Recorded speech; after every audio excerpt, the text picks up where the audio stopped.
Right. Open for Q&A. Right. So let's go to questions. I'm just going to open it up on my documents here to see what's come up. Otherwise, I might just start from the top and work my way down. So Shivangi, I've tried intermittent fasting before, haven't seen any benefit, want to figure out what I'm doing wrong, want to understand how I can lose weight, get off my blood pressure medication. Hopefully, I've given you some ideas. Because you're not diabetic, I would hope that you don't have to, you won't require too much supervision. You should be able to do this with minimal supervision. If you want, you can connect with me separately and I can have a one-to-one consultation and guide you through it. But I don't see any reason why you should need blood pressure medication in the future. Definitely a positive development. With these PCOS, again, PCOS is primarily driven by insulin. And so again, by modifying your insulin levels, you will get benefit from it and you will be able to control it. Ramana, weight management and healthy diet, hopefully avoid cravings. I hope I've covered that. The key method to avoid craving is to eat fat, healthy, good fats. Ban all safolas, canolas, or all those things. Go back to what your mother or your grandmother did. Coconut oil, ghee, mustard oil, or maybe the least refined version of refined oil. Those are your cooking medium. Use butter to cook. They are best. Avoid any other form of oil. All these new brand oils are just full of, they're too processed. They might even have trans fat, which is extremely harmful to our body. So avoid all of them, get rid of them. To cook, use any of these fats. To use cold, use olive oil. Olive oil is best avoided for cooking or burning purposes. Although if you go to Greece, they use it for frying, but they use it for frying maybe once or twice, not more than that. But our recommendation is to try and use it raw, or as you know, virgin olive oil. And for cooking, use other oils which withstand heat really well. Ghee is great, right? When my father died of a heart attack in 1990, at the age of 54, I stopped eating butter and almost every fat, like everybody used to do back then. I restarted in January 2019, and I lost 10 kilos of weight, and I've become slimmer. And my waistline went down by about 2 to 3 inches. I had to buy new clothes. That's how powerful it is. So that's what you need to do.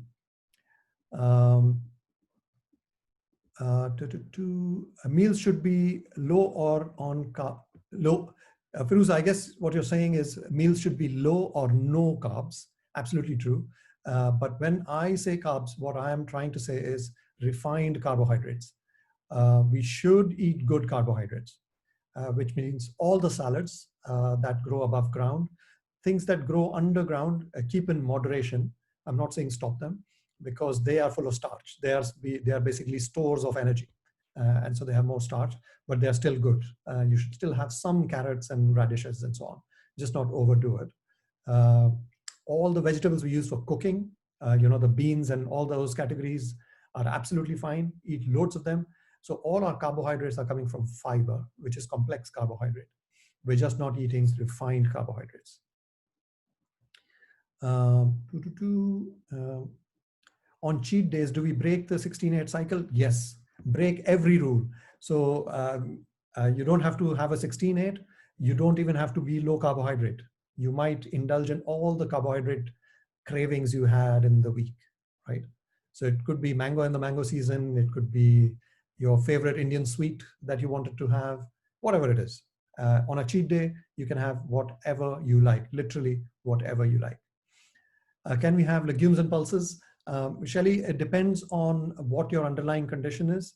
If you are a type 2 diabetic, or your aim is to reduce weight or significant amount of weight, then restrict slightly the amount of legumes and pulses you're eating. So they are good sources of protein, no doubt. Fat quantity is still low, and they're still primarily carbohydrates. So we don't want it to become your main diet. It should be part of your diet. Also remember to add a fair amount of fat to it. So when you cook, put ghee into it, or add butter.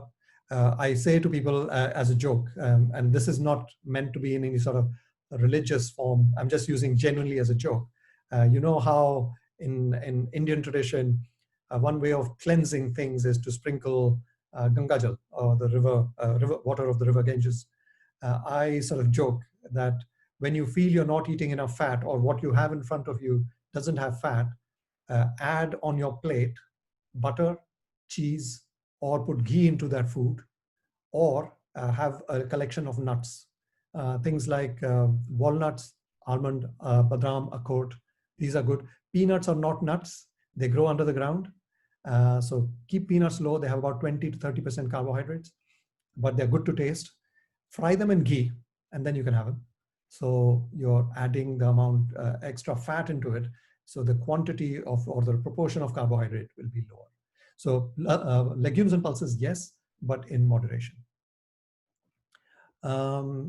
In summary, intermittent fasting, minimum 16 hours, plenty of water, good sleep, avoid carbs, I would say refined carbohydrates, avoid all processed or factory food, yes, and aim for about 5 days a week. Absolutely right. Thank you very much, GS Chaudhary. You sort of summarized my whole lecture. Thank you.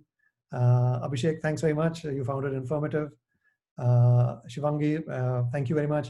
What can one drink during 16-hour window? Yes. Aim for drinking something between 30 to 60 minutes on a regular basis. Things you can have: unlimited amount of water, and you can put any sort of flavoring in water.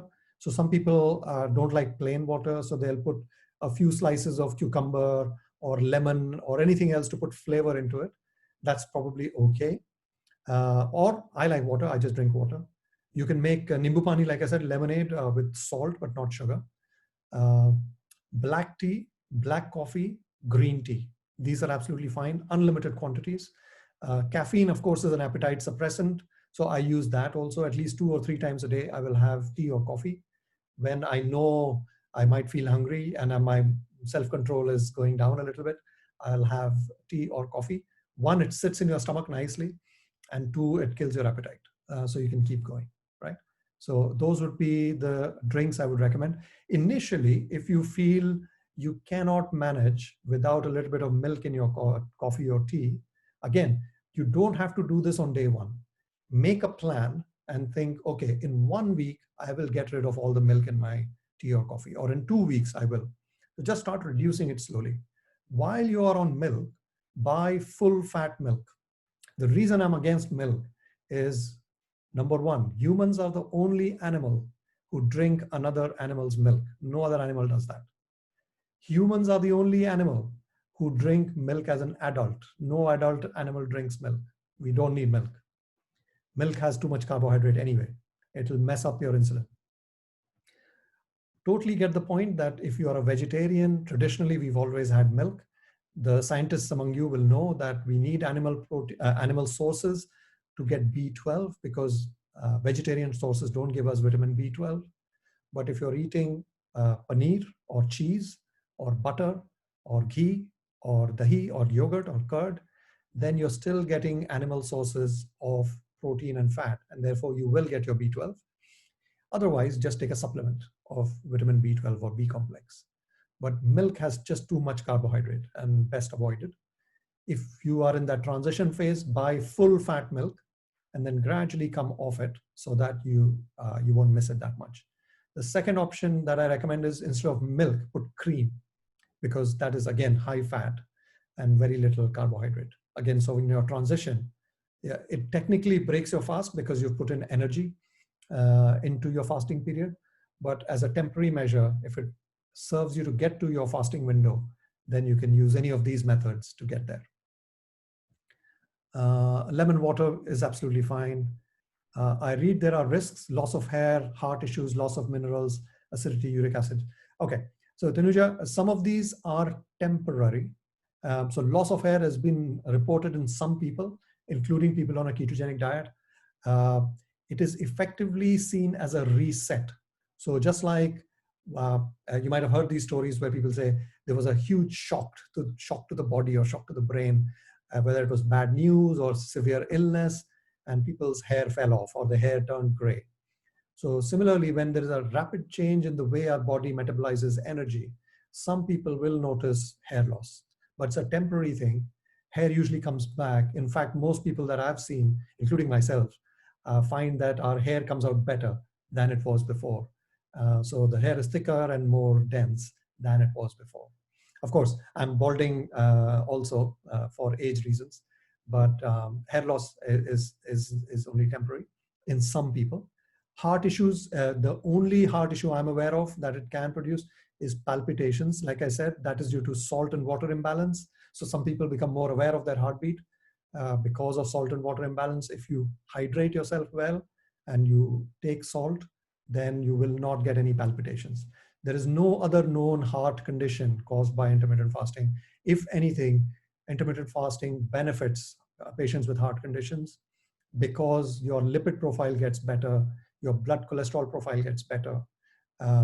Actually, if you see my chart, you'll see my lipid profile has also got better. I didn't touch upon that, but if someone wants, I can go through that again. So not to worry about heart. Loss of minerals, I think I've covered. That is true, and we need to take supplements. Just salt. Table salt is fine. If you prefer rock salt or sea salt, that's also fine. We have also moved to sea salt. That is absolutely fine. Acidity is a myth. So most people, not most, many people who have acidity is because they are slightly overweight in the abdominal area. So pressure over the tummy forces acid into the food pipe or the esophagus. And one way to reduce acidity is to reduce abdominal fat, which is the key problem in this group. So what I tell people is if you stick to the plan, your acidity will go away, and it will go away for forever, because abdominal fat will just melt away, right? In the meantime, of course, if you need anti-acid medicine, take it. I'm not saying, I'm not some sort of Babaji from the Himalayas. You have to follow my path, otherwise I will curse you, or this is the only path, you have to follow my path. I'm just here to show you what is possible, and we have to be realistic. If you need anti-acid medication, take them. If you need stronger medicine, take them. Of course, remember that some of these people may have more serious problems. So if somebody came to me or any doctor who sees these people, we always ask them for what are called as red flag symptoms. Has there been any weight loss? Have they vomited blood? Blah, blah, blah. If they have, then they might need an endoscopy, a camera down to the stomach to check for ulcers and so on, or anything more serious. So by all means, if there is doubt, always have a complete check on why you have acidity and what treatment is required. That should be done. But fasting does not cause acidity. Fasting cures acidity in the long term. Uric acid stones, very, very important again. Dehydration should be prevented. If you do that, then stone precipitation will not occur because uric acid will flow quite nicely. Black lemon, no milk or sugar. I think I've answered that. Can we use filtered groundnut oil? So groundnut oil, because most of us end up using what is called as refined oil, there is an element of processing. And that's why I prefer not to use it. But if you can get sort of unprocessed, I think it's now called cold pressed oil or something like that. Try that. But if possible, move towards more healthy oils. Being from the north of India, I never used coconut oil in my life, but now for the last 2 years I really enjoy it. It is as good as any other oil. So we use a lot of coconut oil now, but otherwise we'll use mustard oil, we'll use sometimes olive oil, or we'll cook in butter, or sometimes we will use refined oil just because we've always done that. So reduce it as much as possible, Shelley. You condensed everything. I used to lifestyle without depriving myself. Follow many of the same principles you discussed. HbA1c. Sorry, Vandana, I missed the HbA1c LIMO. I don't know what LIMO meant, but thank you. Um, there are boutique organic stores selling safola, sunflower, brown rice. No, please, Tanuja, these guys are just exploiting the common man. It's a shame. It should not be done. I'm pretty sure uh, this would not be recommended by me and many of my colleagues. I totally understand that sometimes doctors also recommend these what are called as low fat oils and so on because they're supposed to lower cholesterol. That is a complete myth that has been broken. We know there is good evidence that dietary cholesterol does not affect your blood cholesterol. 90% of our cholesterol is manufactured by the liver, and that's why people with high cholesterol are given a tablet which stops that process in the liver. Only 10% of cholesterol comes from diet. Don't worry, if you've been restricting yourself from a cholesterol rich meal, stop it. I normally eat 2 eggs with yellow. Again, I had stopped it after my father's death.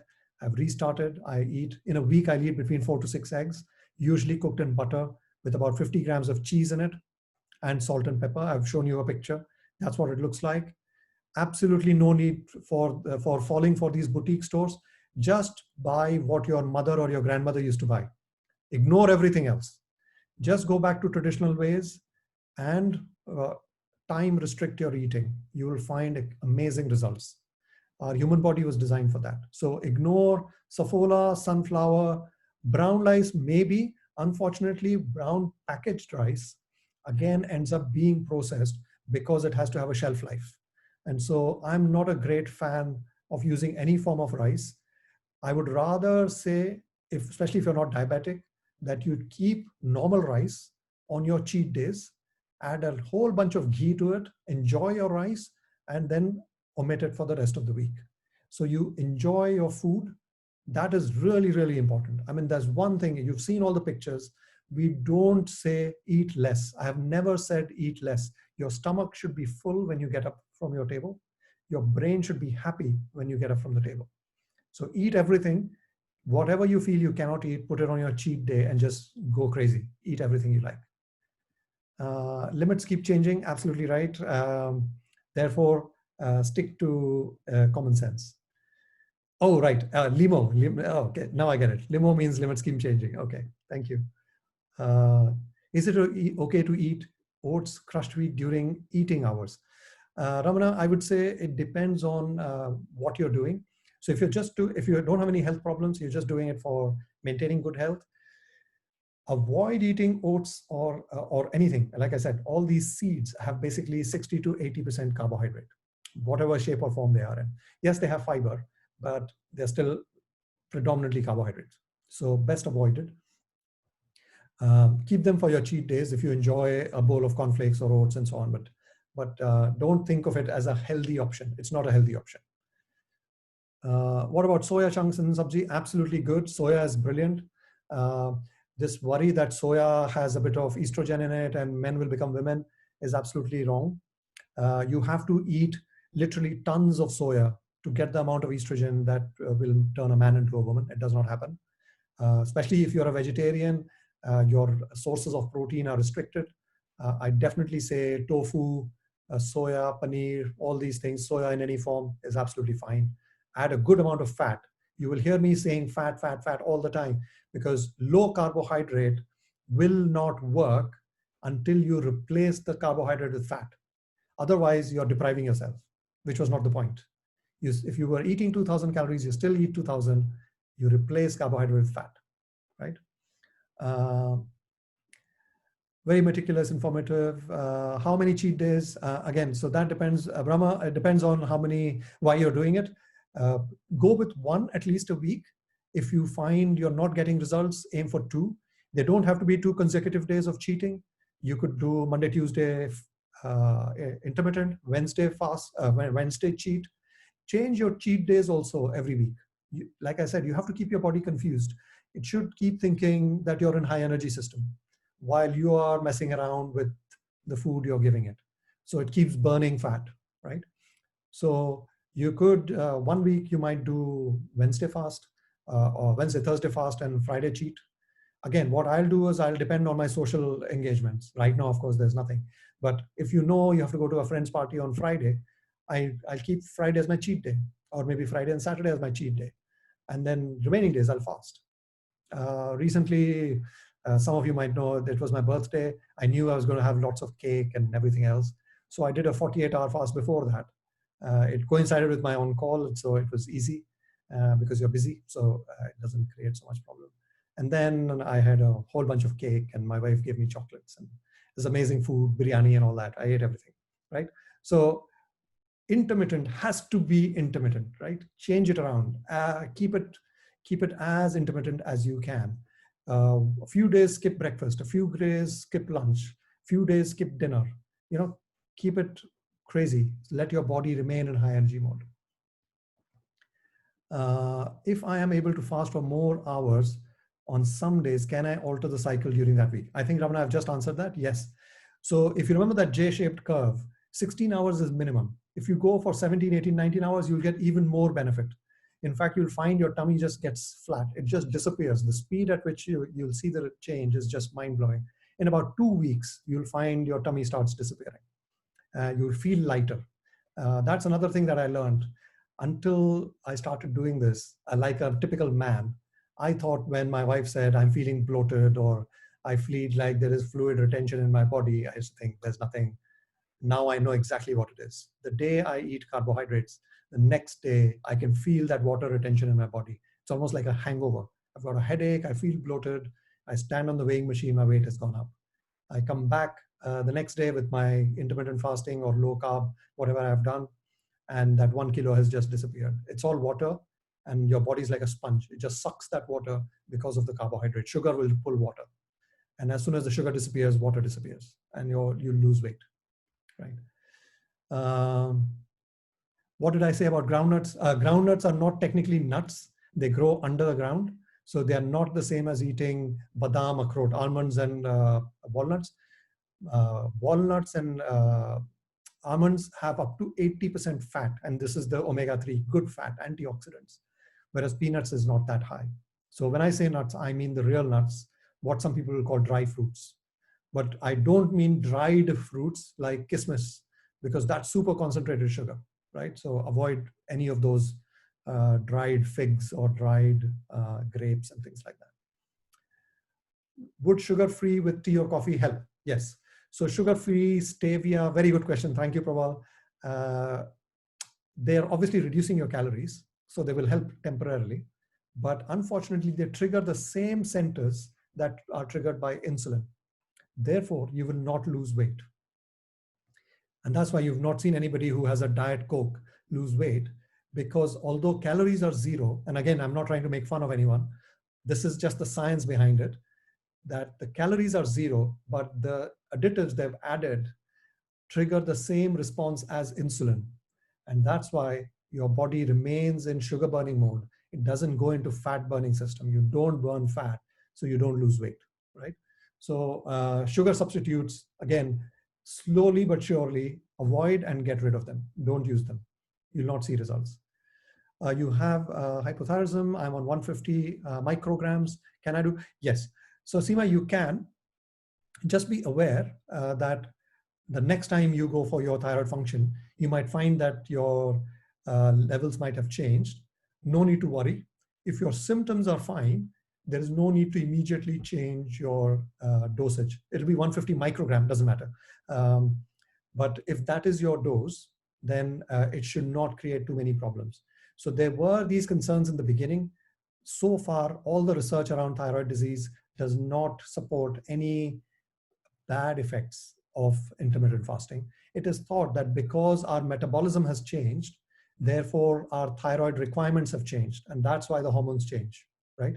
But not enough research has been done to show exactly why it happens, but that's the school of thought. But what we are pretty sure of, it doesn't cause any serious side effects on your thyroid function. So not to worry from that point of view at all. Thank you, very good, informative. Sharmila, very informative. Thank you. Thanks very much. Water with ginger boiled in it. Yes, Shivangi, that's absolutely fine. Water and ginger. Anything for flavor is absolutely fine. In fact, some of these condiments are known to reduce blood sugar levels. So cinnamon, dalchini, ginger, all these things are known to slightly, black pepper, all these are supposed to slightly lower our blood sugar levels. So if anything, it will help you, no problem with that. You can add them. Is there an overlap with ketogenic diet? Okay, good question, Jasdeep. Thank you. So ketogenic, the philosophy for people who follow a keto diet or a ketogenic diet is that we'll try and generate ketones just by eating only fats. So as you saw, insulin goes up only very slightly when you eat fats. It doesn't go down to zero. So that's number one problem. But you can remain in fat burning mode if you're just eating fats, right? Practically speaking, what I have found, and most people who I have supported have found, is very difficult to remain on pure fats for very long.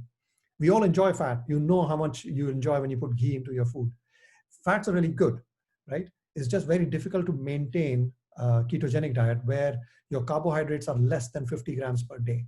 Very, very difficult. Number one. Number two, people end up sometimes eating just too much fat, which means they've eaten 3,000, 4,000 calories, because fats are very calorie dense. So I found people on ketogenic diet who've ended up gaining weight or not losing weight as fast as people who are fasting.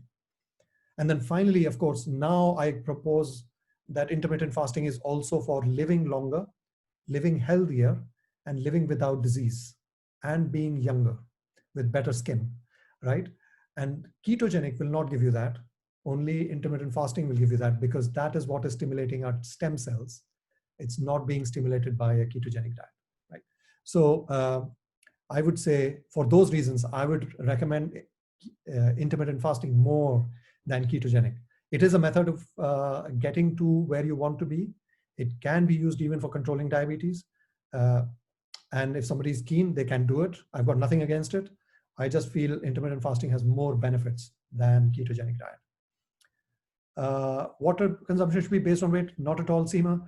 Water consumption is based on how much you want. I would say more than slightly what you want. Like I said, 50% of our water comes from food. So once you start fasting, you will get dehydrated. You may not realize it, but you will get dehydrated.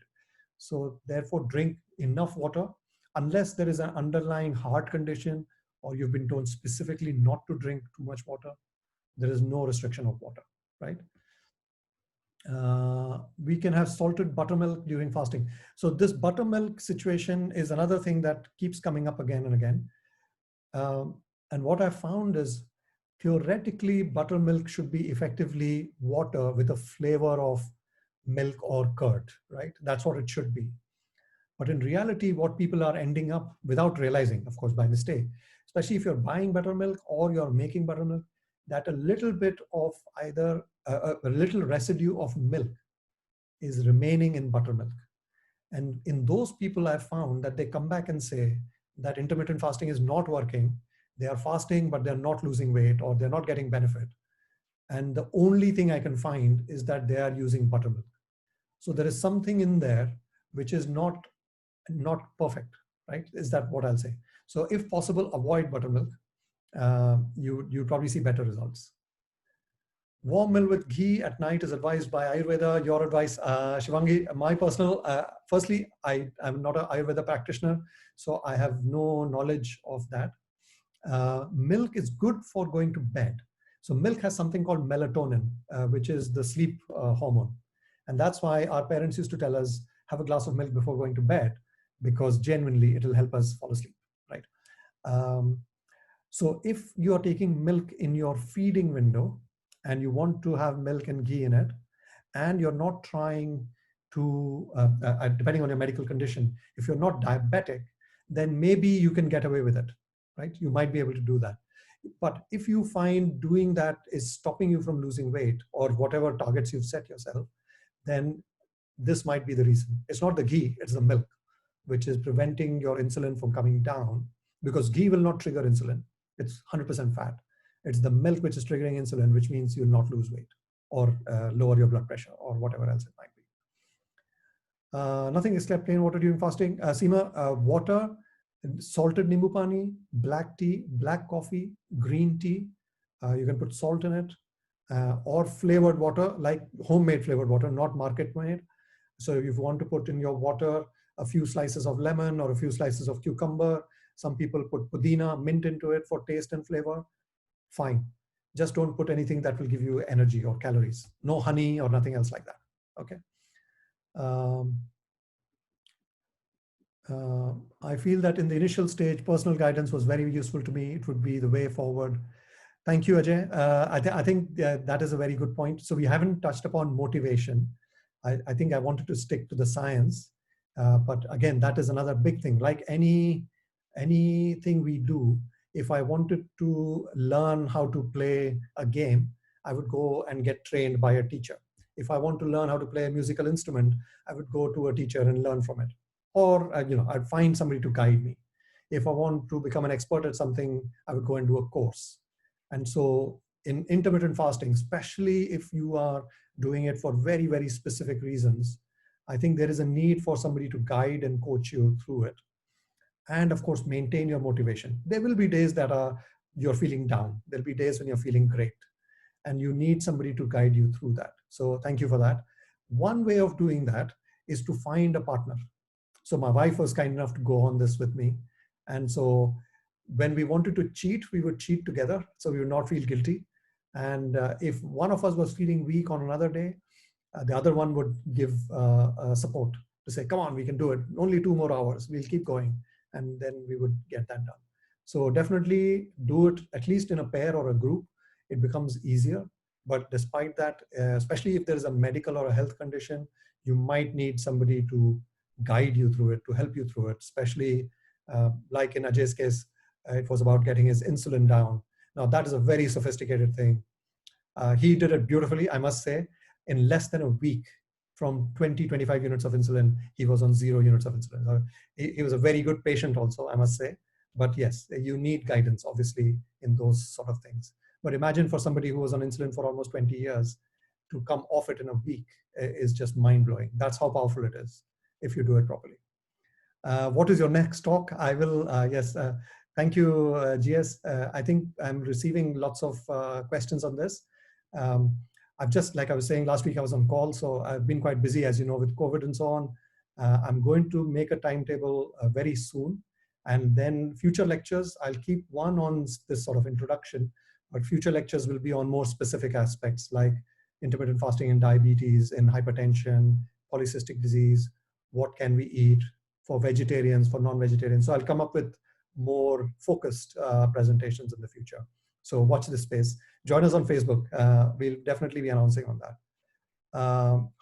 What about hypoglycemic intake during fasting? Yes. So if you're on any medication that lowers your blood sugar, that has to be done under supervision.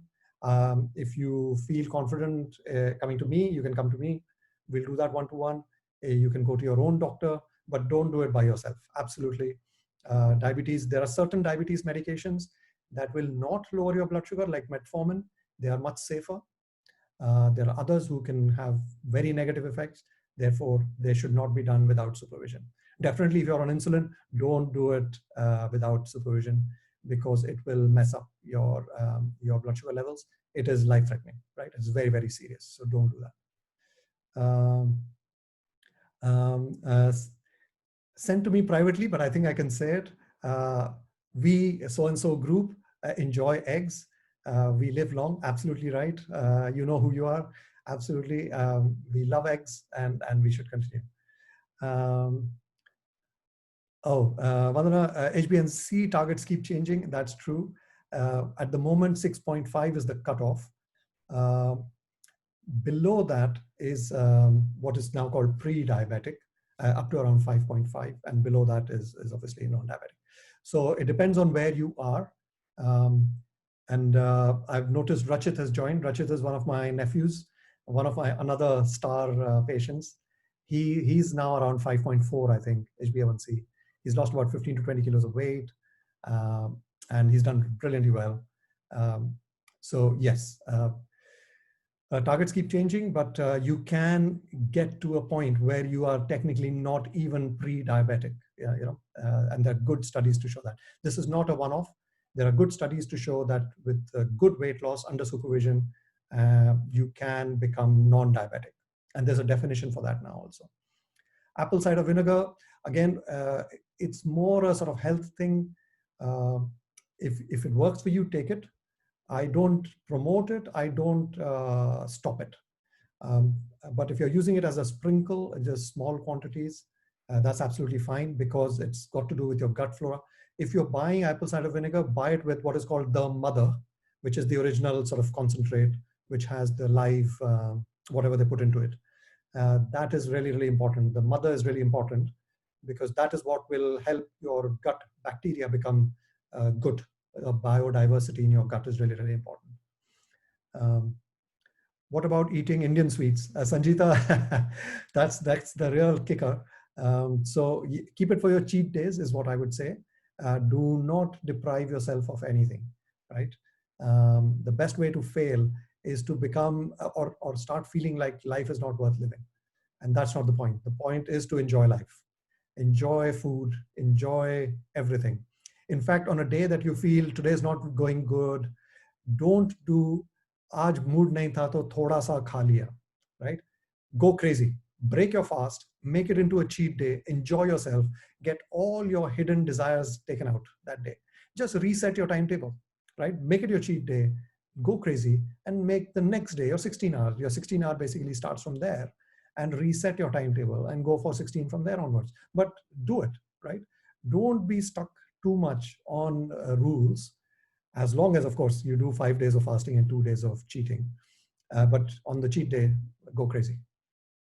In fact, there's somebody whom I'm treating right now, who's diabetic, I think also hypertensive, who obviously said, I want to eat mangoes.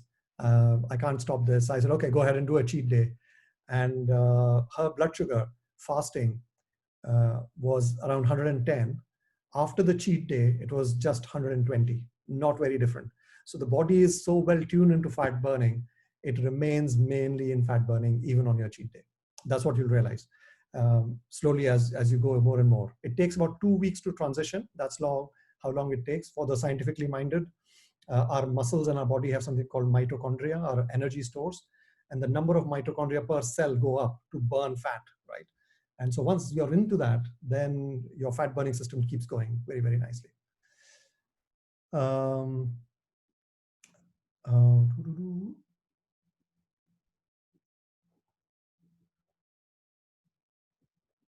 Thyroid patients can eat soya, yes. Would you recommend a medium roti carb intake with a 16-8 routine? If you do 16-8, Tanuja, if you do it on a daily basis, you will go into the energy plateau, into low energy mode. You have to give a cheat day, right? Please do that. You may find that you're stuck in a plateau because you're just doing the same thing every day. And so your hormones are reset. In fact, you might just take a week of cheating. Just let your hormones reset, then go back to 16-8.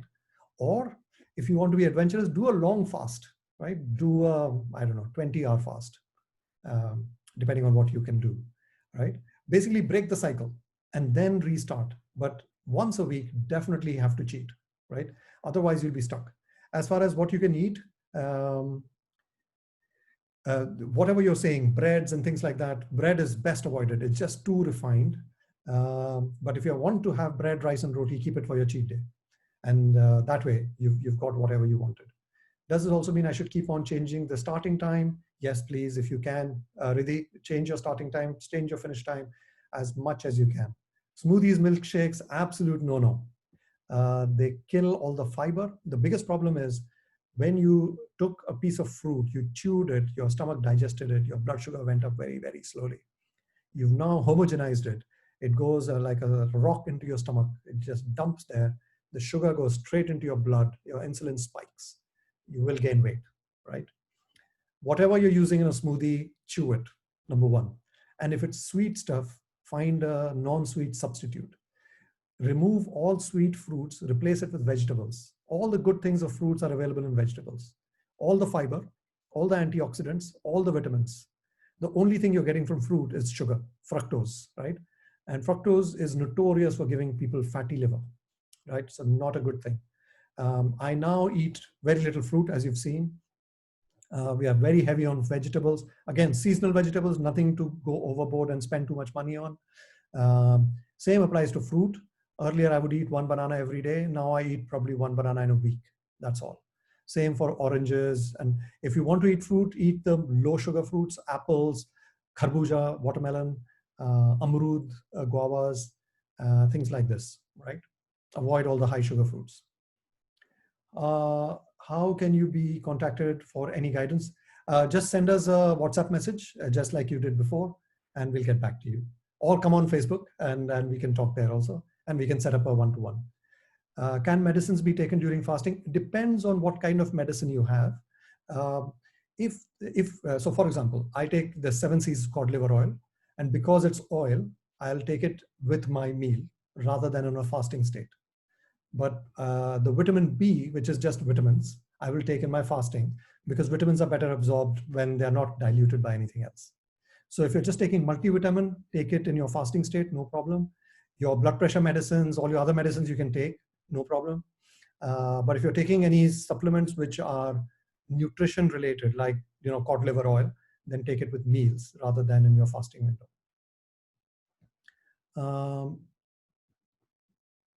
Smoothies, milkshakes taken during fasting. Rachit has just updated his HbA1c now is 5.1. Congratulations, he's just amazing. I wish some days, maybe one day we'll do a sort of a meeting of people to sort of help you with their own stories, to say what crisis they went through and how they came out of it. I think some of these stories are just mind-blowing. These guys are amazing. Can I substitute sugar with jaggery? Okay, so this is, Tanuja, another very, very good question. It comes up many times about whether jaggery is better. If you have to have sugar or sweet, have jaggery on your cheat day, please, not on other days. Avoid sugar on other days. Jaggery is still sugar, basically, but it's slightly less refined sugar. Eat it in the traditional way. So at least in my household, I remember jaggery was always mixed with ghee. So equal amount of ghee we used to go into it. That's really important. And we gradually got rid of ghee and just started eating pure sugar. So put it back in ghee and then take it, and keep it to as little as possible, and definitely only on your cheat day. Okay. I think I've covered all the questions. If there is any other, we've still got about 8 minutes. So if there are any other questions, feel free to ask. I guess one question that I usually get is around exercising. So I'll cover that. Exercising, like I said, in fasting is very, very good. Any form of exercise you like, walking, gym, exercise and weights, whatever you like, do it, preferably in your fasting window. So what I tell people is when you're coming to the end of your fast, let's say your lunch you were planning to have at 1 o'clock, between 12 and 1, do your exercise, walking, jogging, running, exercising, whatever you wanted to do, yoga. You've burnt off all the sugar in your muscles, number 1. Number 2, you've destroyed some muscle fiber also as part of your exercise. Now, when you break your fast, eat fat and protein. Now what happens is your fat and protein will be used to re-energize and build new muscle. And so slowly you'll get new muscles everywhere, which means you'll become a younger person from the inside, right? And so you'll be more fit. You'll find you get more benefit from the same amount of work that you might have been doing before, because you're exercising while fasting. The most important thing is pre-hydration. Before you do any exercise, even if you're going for a walk, drink a glass of water, maybe a pinch of salt in it, about an hour before you go. Carry water with you so you don't get dehydrated. After exercise, when people feel hungry, it's not because they are having low sugar. It's because they have low salt and low water. The body gives a signal that it needs salt and water. We just misunderstand it, that I need food, and we end up taking more calories in food than we just spent doing our exercise, right? So very, very important to pre-hydrate before exercise. Okay. What about coconut water? Ravi, excellent question. Again, if you buy raw coconut water, or you know where your coconut water comes from, is probably okay. Packaged coconut water I found has been, at least 1 or 2 brands that I have seen have sweetener in it, whether that's sugar or something else, just to make it more tasty, or probably with more preservatives. So I would avoid all that. But if you're just buying fresh and having it, that's probably okay. As you know, it has very good potassium levels. So very good to have that. It'll help with your cellular metabolism and with cramps also. So yes, you can. Can we have dates for sweet cravings? Now, Punita, it depends on what dates you have. If you're buying it from a shop, usually they're covered in either sugar or honey or jaggery, gur. And these days, of course, you get really, really fancy ones. If you go to the Middle East, they're chocolate covered and dark chocolate covered dates. So I would say no.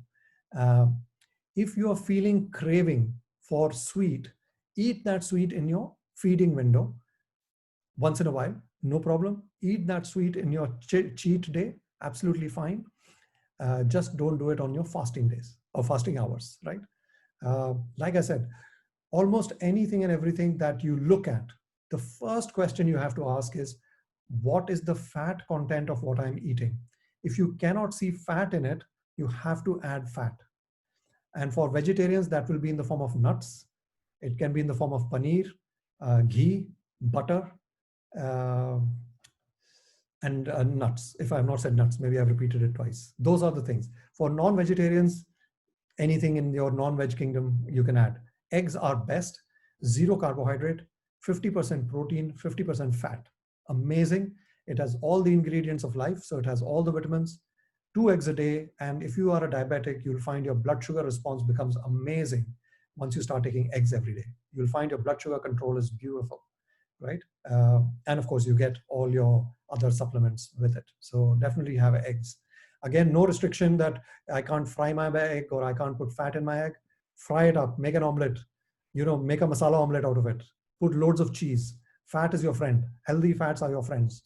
It is psychologically really, really difficult, I can tell you initially, to go and buy these things because we have been brainwashed for 20, 30 years that this is bad. People have been talking about it so long. Even as a doctor, I used to find it difficult to go and buy butter. And now in my fridge, there'll be at least 2 blobs of butter and cheese at any given time.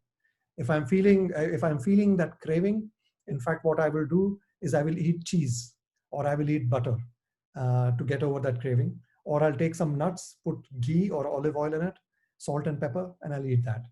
It feels great. It's like a treat. And you're still in fat burning system because you've eaten fat, right? That is the key thing I would say. Very informative. Of course, weight loss is prime. Will consult. Okay. Thank you, Dapush. Yeah, definitely. Right. We are at the 2-hour mark, 2 minutes to go. Thank you very much for sitting through this. I know it's getting late. It's almost 9:30 in India.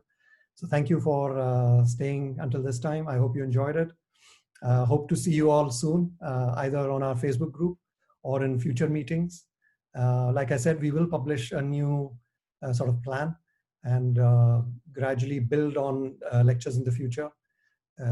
So your friends and colleagues who want to come to an introductory lecture like this one, please recommend us to them. And we'll let you know when we have future ones. Like I said, they could be disease specific, they could be diet specific, or like I said, exercise, or vegetarian versus non-vegetarian, or specific questions like, stones or health problems, all those type of things.